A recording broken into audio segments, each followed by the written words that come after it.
आज मैं आपके सामने 1 घंटे की योग practice 1 hour yoga practice for everyday लेकर आया हूँ। आसनों में जाने या मुख्य प्रैक्टिस शुरू करने से पहले मैं चाहता हूँ कि आप योग के बारे में कुछ बातें जान लें, जैसे योग कैसे करना है, कितनी उम्र से शुरू किया जा सकता है, इसकी सीमाएं क्या हैं। योग 7 से 90 तक कोई भी कर सकता है। हम योग कब करें?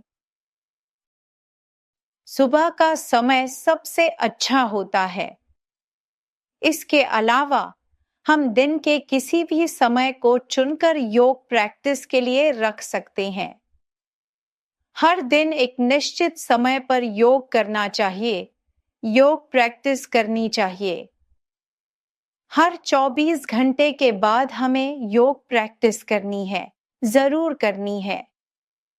योग करने से हमें क्या-क्या फायदे मिलेंगे, यह भी हमें जान लेना चाहिए। योग हमेशा खाली पेट करना चाहिए।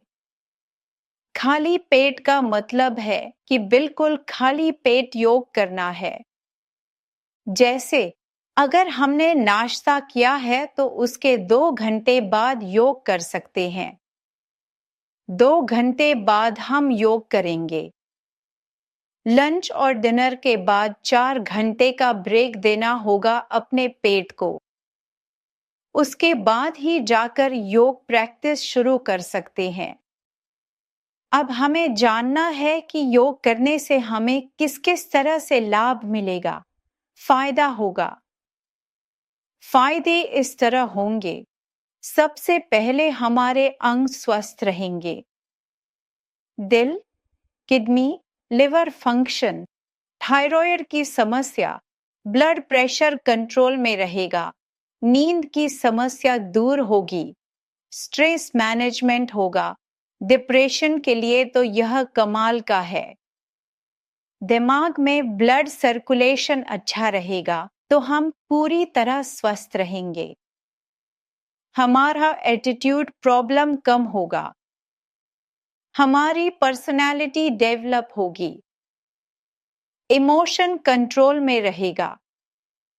प्राकृतिक रूप से उम्र का सौंदर्य बरकरार रहेगा। इसलिए हम कहते हैं, स्वास्थ्य ही सभी सुखों की जड़ है।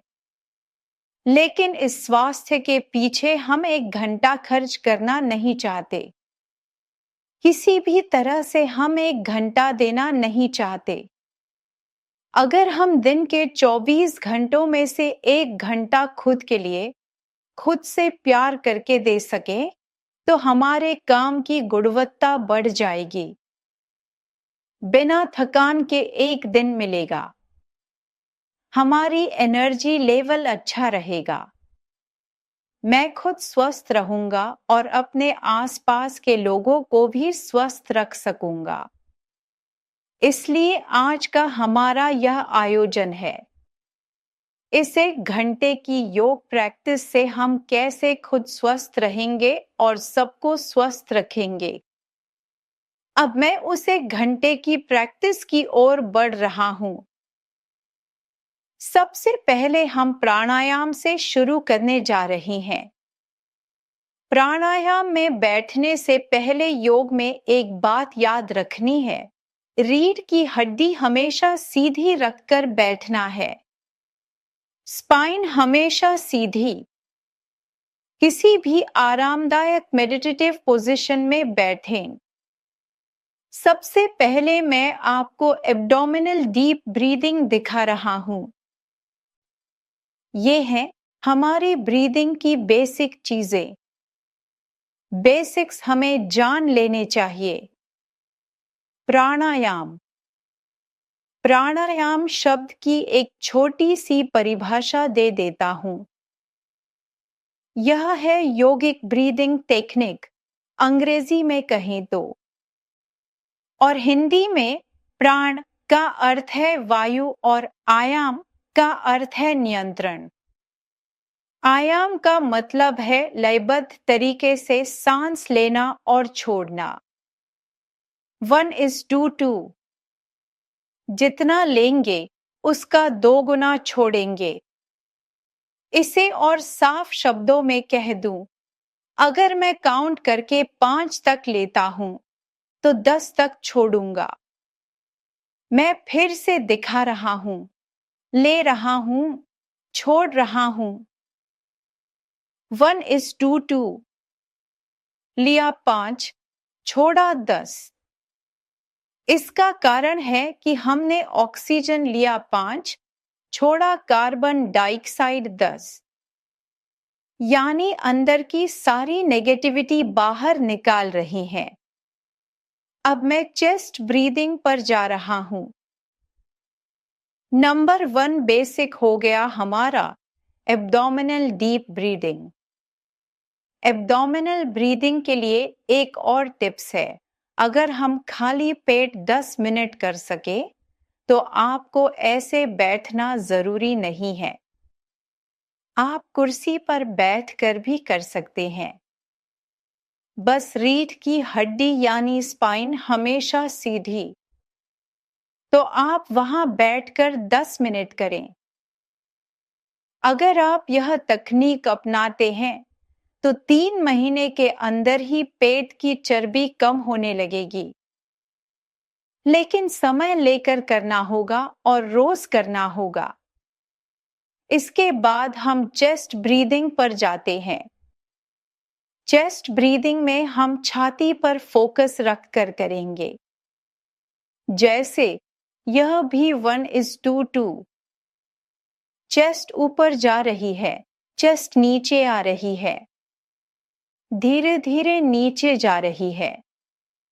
फिर से छाती भरकर सांस लिया, सांस छोड़ रही हैं।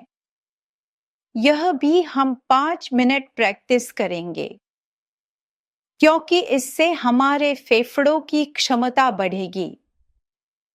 हमारे फेफड़ों के छिद्र बहुत छोटे होते हैं, इसलिए इन छिद्रों के लिए ही फेफड़ों के अंदर ऑक्सीजन पहुंचाने के लिए चेस्ट ब्रीदिंग बहुत जरूरी है।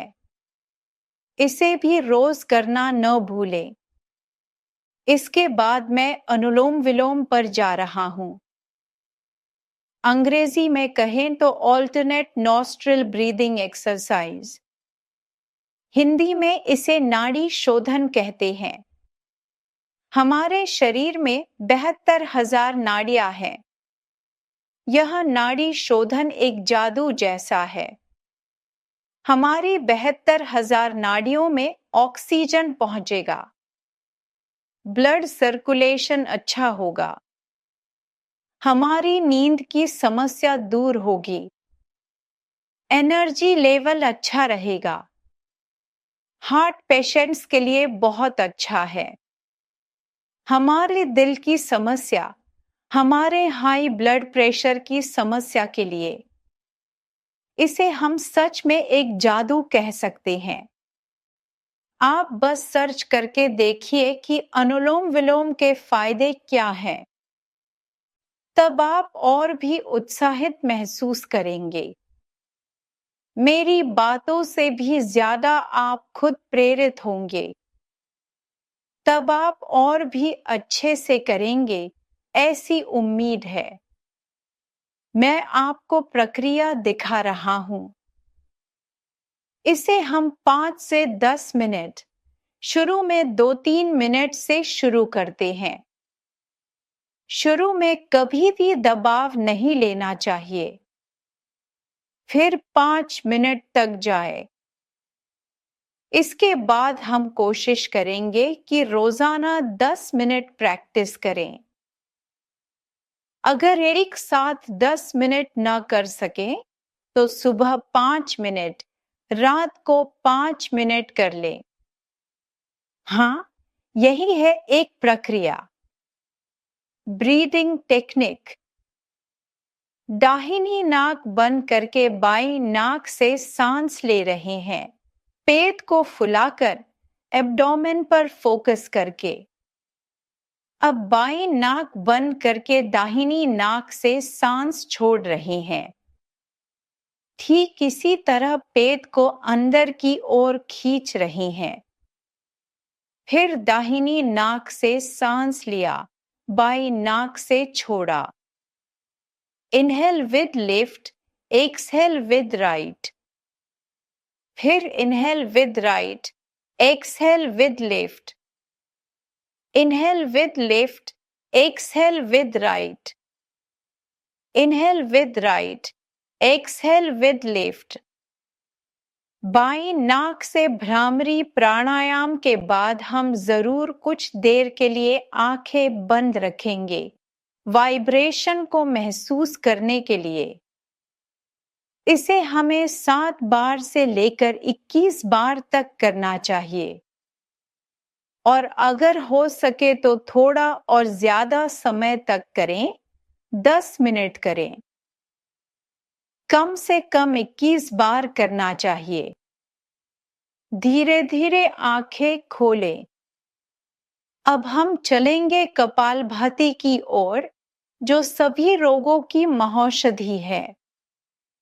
पेट की जितनी भी समस्याएं हैं, आईबीएस की समस्या, फैटी लिवर, यूटेरस की समस्याएं, पीरियड्स की अनियमितता, सिस्ट की समस्या, पुरुषों के लिए प्रोस्टेट की समस्या और कोई भी बीमारी, यानी अगर कोई बीमारी जेनेटिक है तो वह हमें मिल सकती है।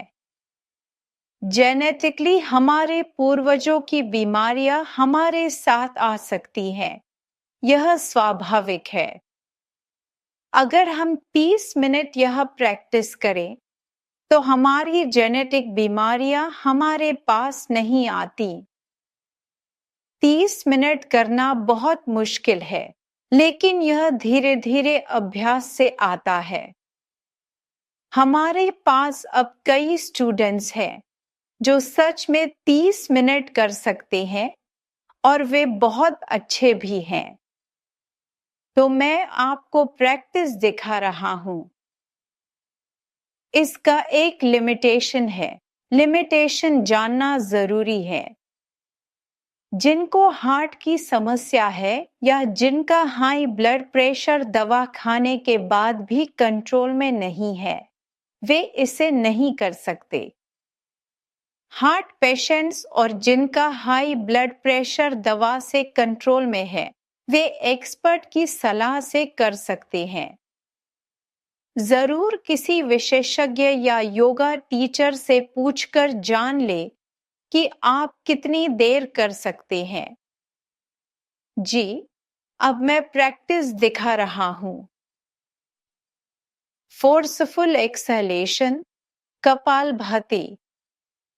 इस तरह हम पहले 2 से 3 मिनट, फिर धीरे धीरे 5 मिनट, 10 मिनट करते हुए समय बढ़ाएंगे। कम से कम 10 मिनट करने की प्रैक्टिस लानी होगी। लेकिन शुरू में आप 10 मिनट नहीं कर पाएंगे। 2-3 मिनट प्रैक्टिस करें, फिर 5 मिनट करें। उसके बाद जाकर हम 10 मिनट तक पहुंच सकते हैं। फिर धीरे धीरे हम 30 मिनट तक जरूर पहुंच सकते हैं। इसका एक काउंटर ब्रीदिंग है। इसे करके छोड़ नहीं सकते। इसका काउंटर ब्रीदिंग करना होगा। Inhale with left, exhale with right. फिर से विष्णु मुद्रा में जाकर बाईं नाक से सांस ले रहे हैं, दाहिनी नाक से छोड़ रहे हैं। इस तरह 2-3 मिनट करेंगे। Inhale with left, exhale with right. Inhale with left, exhale with right. इस तरह हम कम से कम 5 मिनट इसे करेंगे। इसे हम काउंटर ब्रीदिंग कहेंगे। कपालभाति करके कभी भी छोड़े नहीं। इन 5 मिनट के लिए इसे हम चंद्र भेदन कहते हैं, जिसमें बाईं नाक से सांस लेंगे, दाहिनी नाक से छोड़ेंगे। सिर्फ 5 मिनट यह प्रैक्टिस कपालभाति के बाद कर लें। वापस आते हैं। अब हम आसन प्रैक्टिस की ओर चलेंगे। पहले दायां पैर, फिर बायां पैर रिलैक्स करें। काफी देर तक बैठे थे। प्राणायाम में हमें काफी देर तक बैठना पड़ता है।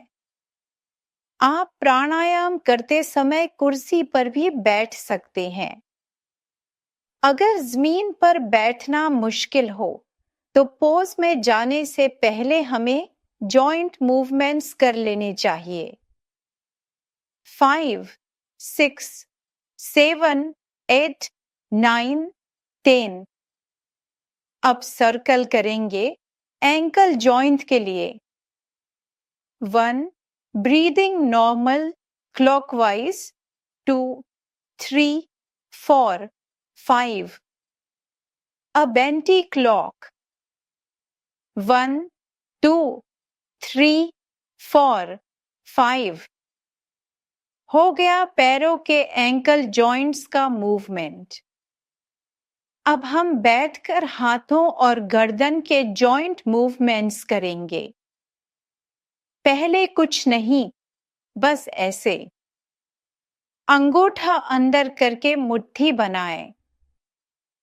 थोड़ा झटका दें। 1, 2, 3, 4, 5।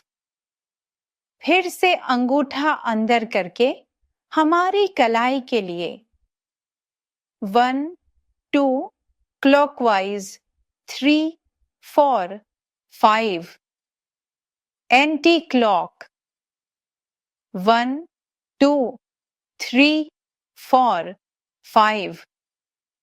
1, 2, 3, 4, 5। 1, 2, 3, 4, 5। अब थोड़ा नेक प्रैक्टिस। नेक प्रैक्टिस में अब हम जो जॉइंट मूवमेंट करने जा रहे हैं, अगर जिनको स्पॉन्डिलाइटिस है, वे अगर इसे नियमित रूप से थोड़ा समय लेकर 10-10 बार या 3 मिनट करें, तो वे बहुत स्वस्थ रहेंगे और हैं भी। हाँ, नेक प्रैक्टिस इस तरह होगी। बाईं ओर सांस लेते हुए जा रही हैं, बीच में आकर सांस छोड़ते हुए दाईं ओर जा रही हैं। फिर वापस बाईं ओर सांस लेते हुए जा रही हैं, बीच में आकर सांस छोड़ते हुए दाईं और लौट रही हैं। 2, 3, 4, 5। Opposite side anti clock. दाईं ओर सांस लेते हुए जा रही हैं, बीच में आकर सांस छोड़ते हुए बाईं और लौट रही हैं। यह भी 5 बार कर रही हैं। 2, 3, 4, 5। Come back.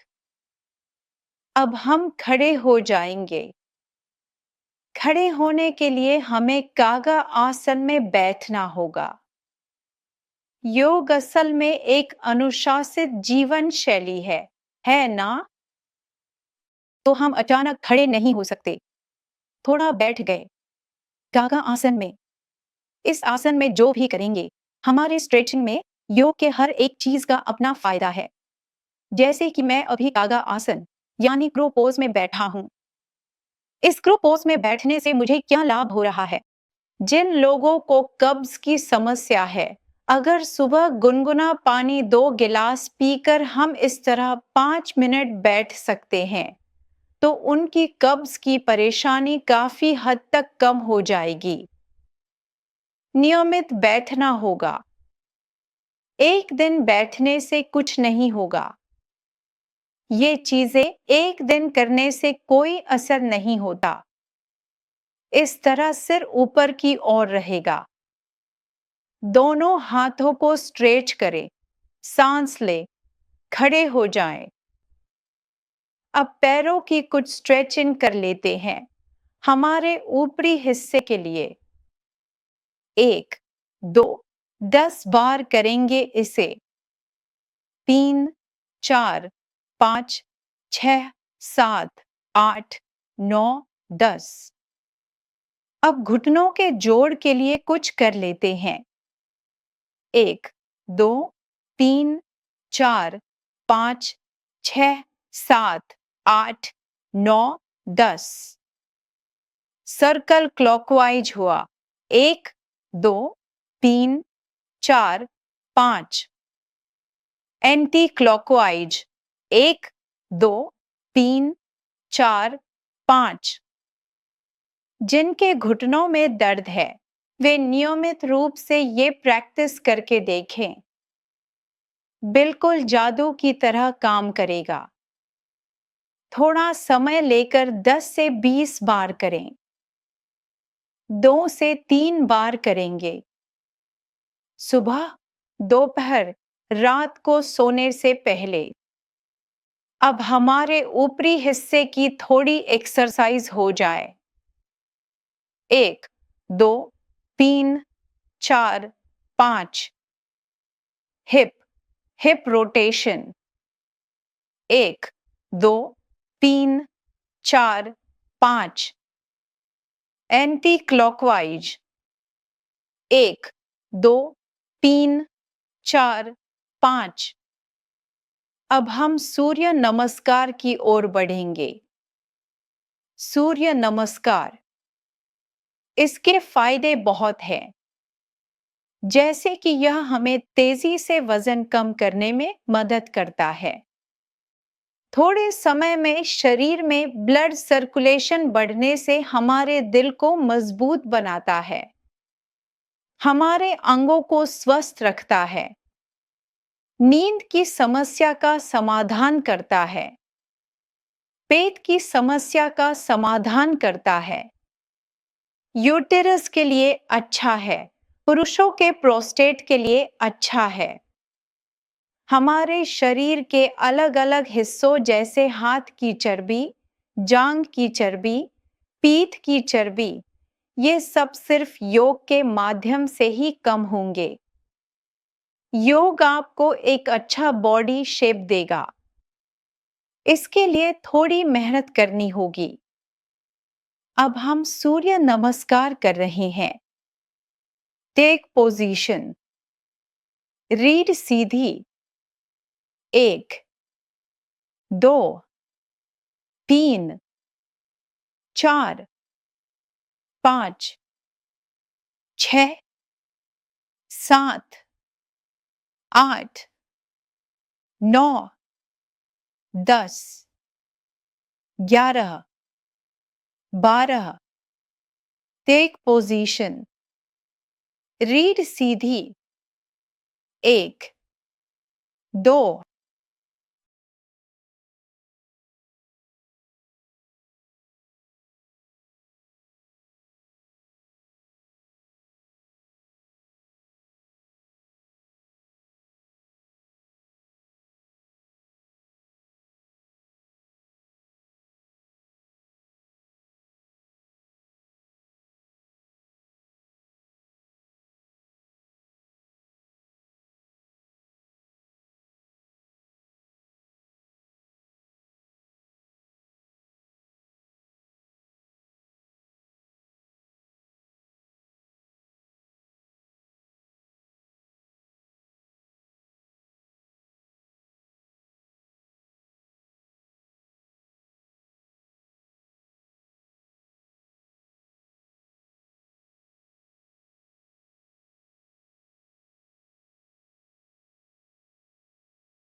सूर्य नमस्कार के बाद कम से कम 2 से 5 मिनट शवासन में विश्राम करना बेहद जरूरी है। अब हम विश्राम के लिए शवासन में जा रहे हैं। अब हम शवासन में विश्राम करने जा रहे हैं। दोनों पैरों के बीच 2 फीट का फासला रहेगा। दोनों हाथ शरीर से 1 फीट दूर रहेंगे। हथेलियां आसमान की ओर रहेंगी। शवासन। शवासन में रिलैक्स करें। लंबी गहरी सांस लें। धीरे धीरे सांस छोड़े। पैर अलग अलग, हाथ अलग अलग, हथेलियां आसमान की ओर। गहरी सांस लें और छोड़ें। अपने शरीर की हल्कापन महसूस करें। पूरे शरीर को ढीला छोड़ दें। अपने पैर की उंगलियां, टखने के जोड़, पिंडली की मांसपेशियां ढीली छोड़ दें। अपने घुटने, जांघ की मांसपेशियां ढीली छोड़ दें। जांघ के जोड़ और कूल्हे के जोड़ को ढीला छोड़ दें। धीरे धीरे सांस लें और छोड़ें। अपने निचले और ऊपरी पेट की कंपन महसूस करें। अपनी उंगलियां, कलाई, बाइसेप्स ढीली छोड़ दें। अपने कंधे, गर्दन ढीली छोड़ दें। चेहरे की मांसपेशियां रिलैक्स करें। चेहरे पर मुस्कान रखें। सांस लेने और छोड़ने के साथ अपने विश्राम का आनंद लें। इसी तरह सूर्य नमस्कार के बाद कम से कम 2 मिनट विश्राम करें। अगर 5 मिनट कर सके तो और भी अच्छा है। तभी हमें पूरा लाभ मिलेगा। सूर्य नमस्कार करने के बाद भागकर कहीं मत जाइए। विश्राम बेहद जरूरी है। रिलैक्स होकर ही बाहर निकलना चाहिए। पोजीशन लें, दोनों पैर साथ में, हाथ शरीर के बगल में। सांस लेते हुए दोनों पैरों को 45 डिग्री तक ऊपर उठाएं। 90 डिग्री पर साइकिलिंग शुरू करें। 10 बार घड़ी की दिशा में, 10 बार उल्टी दिशा में। 1, 2, 3, 4, 5, 6, 7, 8, 9, 10। उल्टी दिशा में 1, 2, 3, 4, 5, 6, 7, 8, 9, 10। वापस आएं। शवासन में रिलैक्स करें। साइकिलिंग के बाद हमने विश्राम किया। पोजीशन ले। बाएं पैर से सर्कल बनाएं। 10-10 बार करें। यह हमारे हिप जॉइंट, थाई जॉइंट के लिए बहुत अच्छा है और हमारे पैरों की जो समस्याएं हैं उनके लिए भी। हिप और थाई में अक्सर जकड़न रहती है। यह हमारे पूरे पैर को टोन करेगा। हमारे पैरों और जांघों की चर्बी कम करेगा। 1, घड़ी की दिशा में 2, 3, 4, 5, 6, 7, 8, 9, 10। मैं घुटना सीधा रखकर कर रहा हूं। घुटना मोड़कर घुमाने से फायदा नहीं होगा। इसलिए पैर सीधा रखकर घुमाने की कोशिश करें। वापस आएं। अब दायां पैर। घड़ी की दिशा में 1, 2, 3, 4, 5, 6, 7, 8, 9, 10। उल्टी दिशा में 1, 2, 3, 4, 5, 6, 7, 8, 9, 10। वापस आएं। शवासन में रिलैक्स करें। पोजीशन ले। अब मैं जो करने जा रहा हूं वह है 45 डिग्री पर पैर उठाना। यह समस्या हम सभी को होती है, पुरुष और महिला दोनों को। पेट की चर्बी कम करने के लिए यह बहुत उपयोगी आसन है। 45 डिग्री। इसका नाम है उत्तान पादासन। अगर इसे 45 डिग्री पर 10 सेकंड तक भी रखना मुश्किल हो तो दीवार का सहारा लें। मैं वह भी दिखाऊंगा। लेकिन धीरे धीरे इसे 1 मिनट तक ले जाने की कोशिश करें। पहले तो 1 मिनट नहीं होगा, 10 सेकंड, 20 सेकंड, 30 सेकंड। फिर धीरे धीरे बिना सहारे के 1 मिनट तक रखने की कोशिश करें।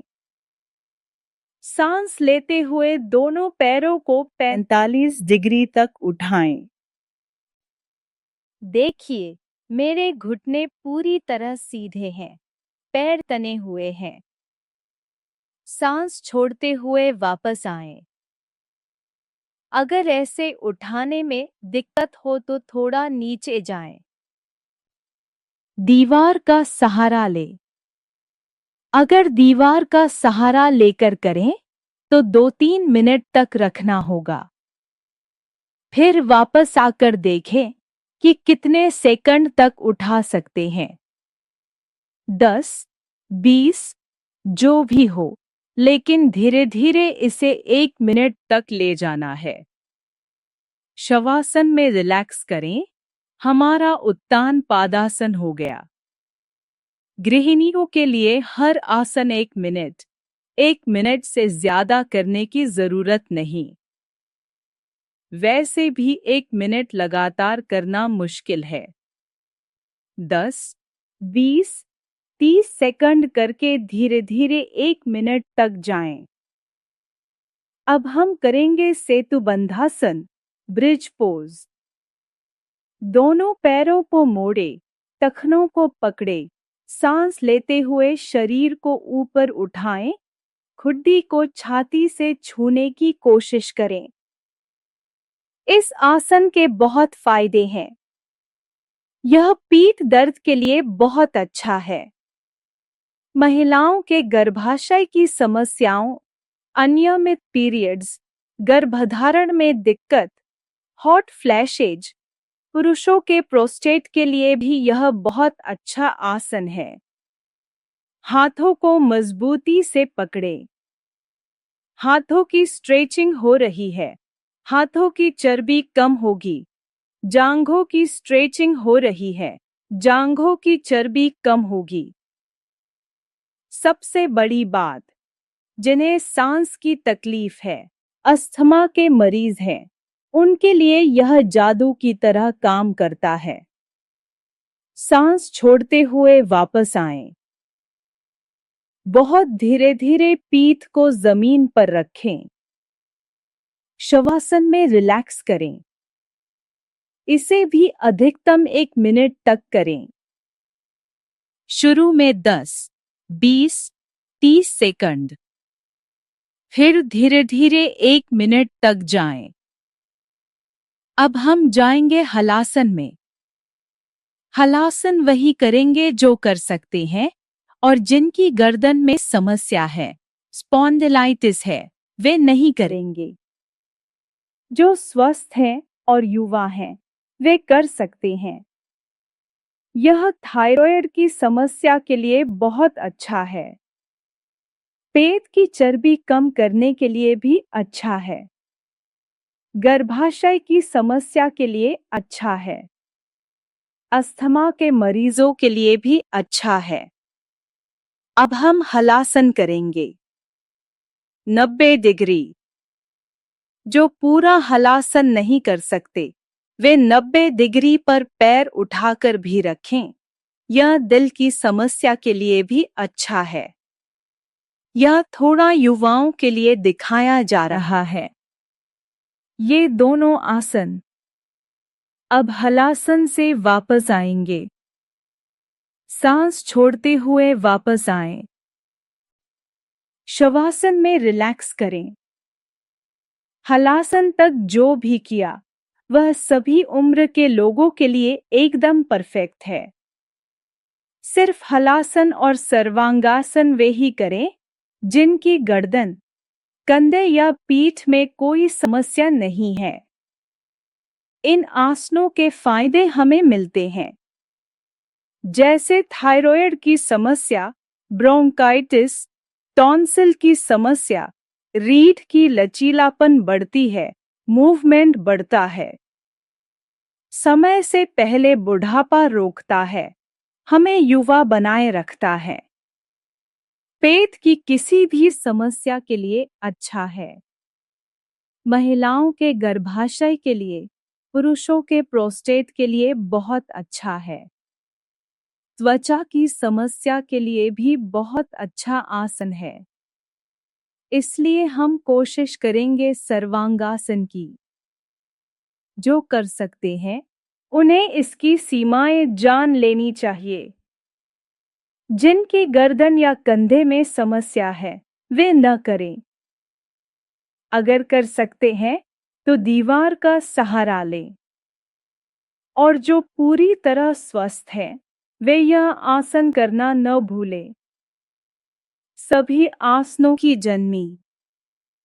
Shoulder standing pose. सर्वांगासन के बाद तुरंत मत्स्यासन करना चाहिए, जो काउंटर पोज है। वापस आएं। शवासन में रिलैक्स करें। अब हम करेंगे एयर रिलीजिंग पोज, यानी पवन मुक्तासन। इसके बहुत फायदे हैं। इसे नियमित अभ्यास में रखना चाहिए। यह पेट की सभी समस्याओं के लिए है। आईबीएस की समस्या, फैटी लिवर, डायबिटीज की समस्या, हमारे निचले और ऊपरी पेट की चर्बी के लिए अच्छा है। एसिडिटी, गैस्ट्रिक की समस्या जिनको है, उनके लिए यह आसन जादू की तरह काम करेगा अगर नियमित अभ्यास करें। पोजीशन ले। सांस लेते हुए बाएं पैर को 45 डिग्री, फिर 90 डिग्री तक उठाएं। पैर मोड़े। पैर को पकड़े। पैर को छाती की ओर दबाएं। अधिकतम दबाव दें। सांस छोड़ते हुए सिर उठाएं। ठुड्डी को घुटने से छूने की कोशिश करें। सांस छोड़ते हुए सिर उठाएं। कोशिश करें कि ठुड्डी घुटने से लगे। सांस लें। पहले सिर छोड़े, फिर हाथ छोड़े। पैर को सीधा करें। धीरे धीरे वापस आएं। सांस लेते हुए दायां पैर 45 डिग्री, फिर 90 डिग्री तक उठाएं। पैर मोड़े। पैर को पकड़े। पैर को छाती की ओर दबाएं। अधिकतम दबाव दें। सांस छोड़ते हुए सिर उठाएं। ठुड्डी को घुटने से छूने की कोशिश करें। सांस लें। पहले सिर छोड़े, फिर हाथ छोड़े। पैर को सीधा करें। 90 डिग्री। धीरे धीरे वापस आएं। सांस लेते हुए दोनों पैरों को 45 डिग्री, फिर 90 डिग्री तक उठाएं। पैर मोड़े। पैर को पकड़े। पैर को छाती की ओर दबाएं। अधिकतम दबाव दें। सांस छोड़ते हुए सिर उठाएं। ठुड्डी को घुटने से छूने की कोशिश करें। जिनकी गर्दन में कोई समस्या है, स्पॉन्डिलाइटिस है या हाई ब्लड प्रेशर है, वे सिर न उठाएं। सिर जमीन पर रखकर पैर को दबाकर रखें। जिनको कोई समस्या नहीं है, वे जरूर सिर उठाएं। सांस लें। पहले सिर छोड़े, फिर हाथ छोड़े। पैर को सीधा करें। 90 डिग्री। धीरे धीरे वापस आएं। शवासन में रिलैक्स करें। अब हम जाएंगे रीढ़ की कुछ एक्सरसाइज की ओर। मकरासन में, जो हम लेटे लेटे ही कर सकते हैं। हाथ कंधे की सीध में। दोनों पैर साथ में। सांस लेते हुए बाएं पैर को 45 डिग्री फिर 90 डिग्री तक उठाएं। सांस छोड़ते हुए पैर को दाईं ओर ले जाएं और सिर बाईं ओर। रीढ़ की लचीलापन के लिए बहुत अच्छा आसन है। इसमें कुछ वेरिएशन है। आज मैं 4 वेरिएशन दिखाऊंगा। पोजीशन ले, हाथ कंधे की सीध में और दोनों पैरों को मोड़े। बाएं पैर को दाएं पैर से लॉक करें और पैरों को बाईं ओर ले जाएं। सिर दाईं ओर। सांस लेते हुए वापस आएं। शवासन में रिलैक्स करें। इस मकरासन में कुछ वेरिएशन है। आज मैं 4 वेरिएशन दिखाऊंगा। हाँ, ध्यान दें। पोजीशन ले, हाथ कंधे की सीध में। सांस लेते हुए दोनों पैरों को 45 डिग्री फिर 90 डिग्री तक उठाएं। सांस छोड़ते हुए पैरों को बाईं ओर ले जाएं और सिर दाईं ओर।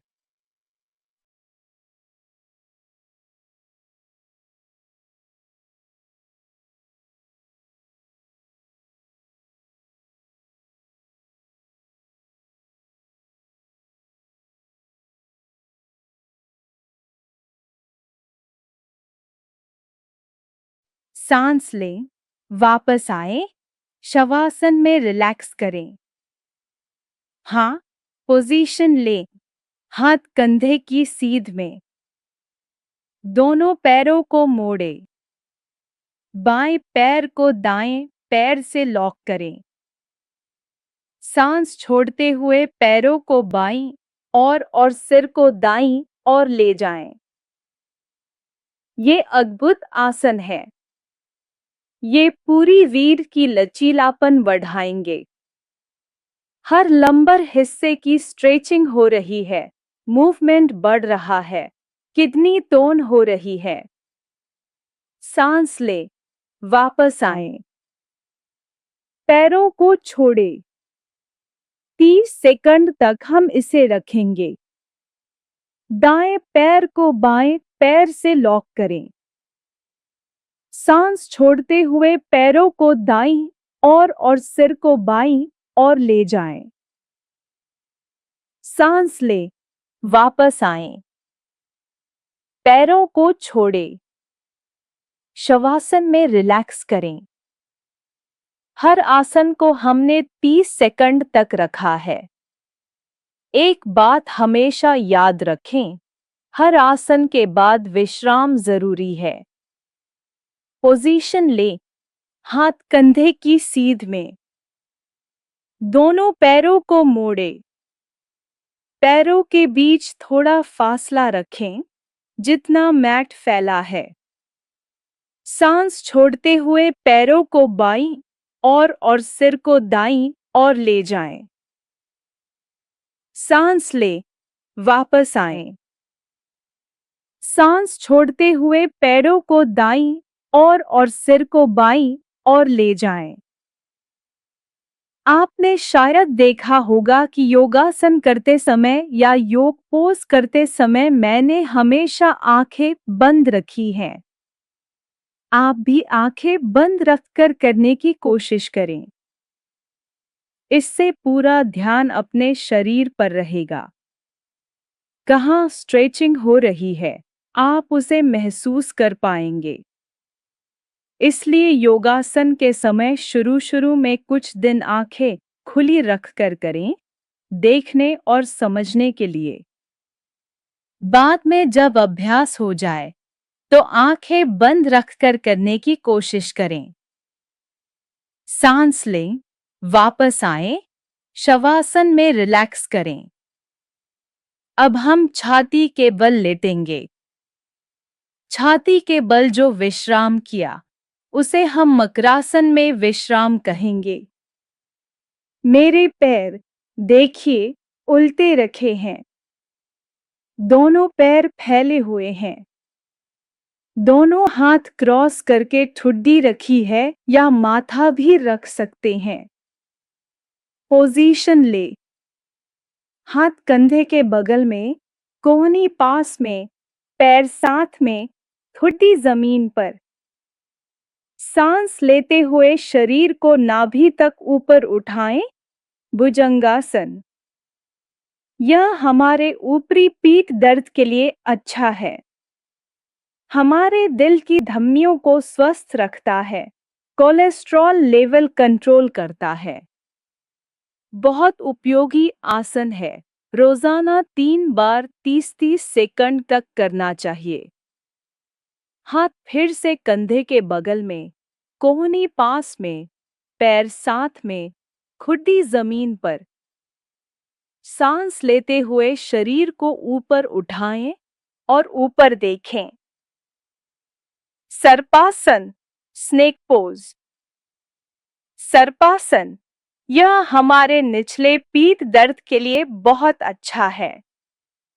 और यह जो हाथ है, हाथ को तान कर उठाया है, इससे हाथों की ताकत बढ़ेगी, मांसपेशियां मजबूत होंगी और गले से ठुड्डी तक अच्छा स्ट्रेच मिलेगा, जिससे डबल चिन कम होगी और चेहरे की मांसपेशियों में रक्त संचार बढ़ेगा।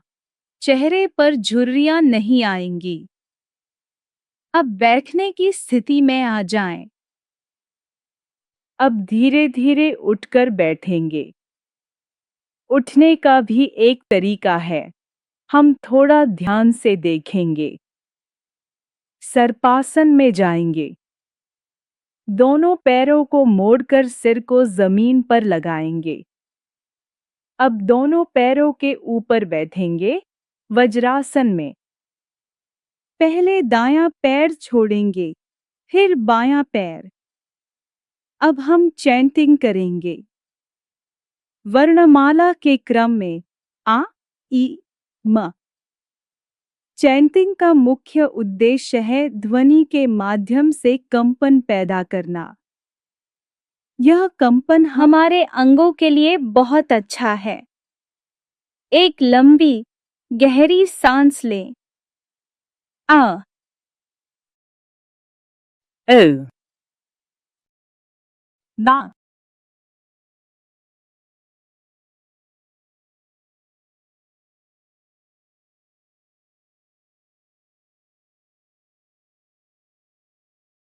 हम, ओ, मा।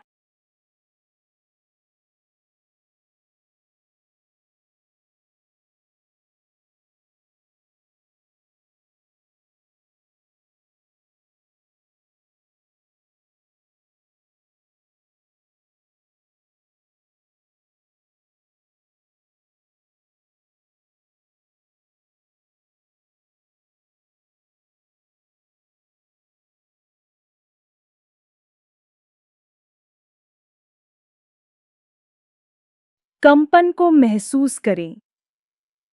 आंखें बंद करें, बस उसे महसूस करें। सांस अंदर और बाहर लें। एक बड़ी मुस्कान के साथ आंखें खोलें। याद रखें, योग यौवन, तन और मन को बनाए रखता है।